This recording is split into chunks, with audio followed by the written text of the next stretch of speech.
সিলেট আন্তর্জাতিক ক্রিকেট স্টেডিয়ামে বাংলাদেশ শ্রীলঙ্কা প্রথম টি-20 ম্যাচে শরীফুল ইসলামের একটি কাণ্ডকে কেন্দ্র করে ফের পুরনো বিতর্ক ফিরে এল। অভিষেক ফার্নান্দোকে আউট করার পর বাংলাদেশের পেসার শরীফুল ইসলাম শ্রীলঙ্কা টিম, বিশেষ করে অ্যাঞ্জেলো ম্যাথিউসকে তার টাইম আউটের কথা মনে করিয়ে দিয়ে রীতিমতো কটাক্ষ করেন।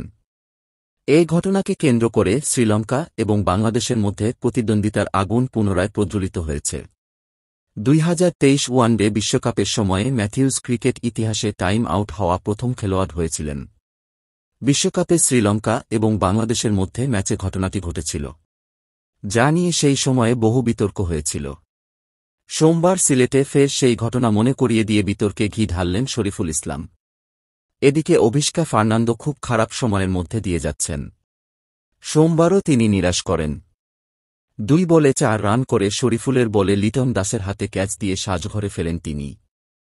প্রথম ওভারে দ্বিতীয় বলের ঘটনা এটি। এরপর শরীফুলের সেলিব্রেশন নিয়েই শুরু হয় বিতর্ক। তিনি টাইম আউট নিয়ে রীতিমতো কটাক্ষ করে শ্রীলঙ্কার পুরানো ক্ষততে নতুন করে নুন ছিটিয়েছেন। দর্শক, এখন এই পর্যন্ত।